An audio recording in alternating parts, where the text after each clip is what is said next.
Excuse me, it's ma'am. It is ma'am.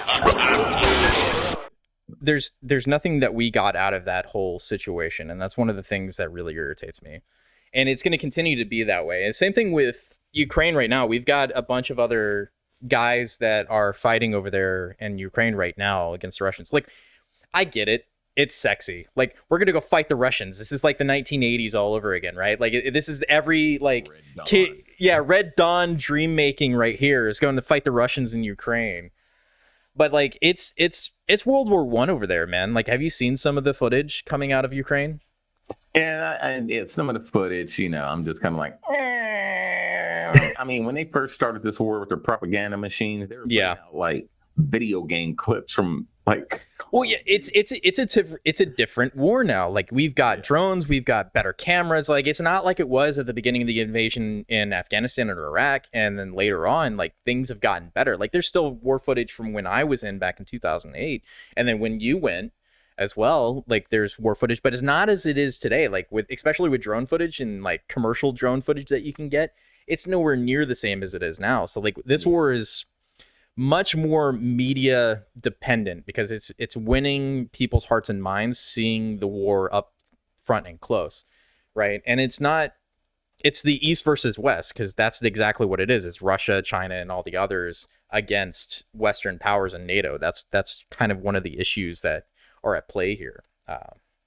But like I went down that rabbit hole, but what I was trying to say is that we have other guys that have served in the U.S. military that are over there right now as mercenaries fighting for the Ukrainians and making good money. But I'm sure they're making good money. Don't get me wrong. It's like my black ass over there to fight for nothing. I hit the motherland here.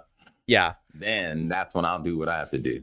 That's true. And I'm right there with you. I'm just out of shape for that right now. I've realized that, like, I'm totally out of it. You could be a cook. You could be my AG. Yeah, that'll work. You just got to carry a lot of shit. Right. Now I did mortars, so like I got used to carrying heavy shit, but it was, yeah.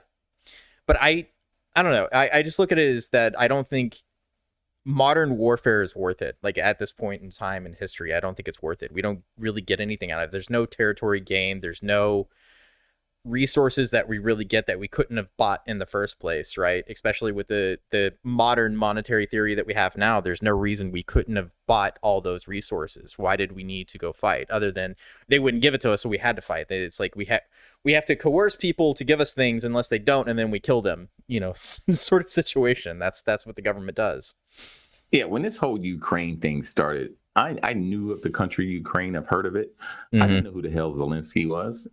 I was like, who the hell is this guy? Who is this guy? I don't know who Zelensky is. Who's Zelensky? Now he's all up in Congress and he's speaking in front of the American, you know. Congress. Oh yeah, and then unfurling the flag and everything. Like, I get it. Like, everybody wants to be like, okay, I'll say this about Zelensky, right? Is that he has done what most leaders we would hope would do if the United States was ever invaded, right? Like, he has stood his ground. He didn't run. Like, what was the president of Afghanistan? Like, when the Taliban came, he was like, deuces, motherfuckers, I'm out. Yeah, I remember that guy. Yeah. So the president of Afghanistan fucking ran, but like the president of Ukraine, Zelensky, I give him props. He stayed, right? He could have fucking ran. Everybody's like, we need to get you out. The Russians are coming. They're going to kill you. And he said, fuck no, I'm going to stay. Right? That's ballsy as fuck. I get that. I mean, it's that deep, but he brought Bono and I know other actor. They all came over there and performed. Is it any worse than Obama though, and his sellout stuff? Like, he's got a Netflix special and everything. Like, come on, man. Like, it's not any different than any of the other people have been doing, especially on the left. They always fucking sell out to get their money. Like, even like Biden. Yeah, and then you got Prince Harry and fucking what's her face, you know. That whole situation, like, if they'll make money, they can sell out. If they'll sell out, I mean, it's the same thing. But like, for a guy that came from a background as being a comedian, like, Zelensky has done a lot to save his country, and I give him props for that. But I don't think that we need to get ourselves in debt even more by giving them everything under the sun. And that's the thing that annoys me, is that we're giving so much fucking money to Zelensky and to Ukraine. And like I said, it's just a money laundering operation. Same thing with the whole thing with Sam Bankman-Fried and FTX. It was a money laundering operation, and nobody still has any idea where any of that fucking money went. Right. And we'll never know. I mean, yeah, we'll never know.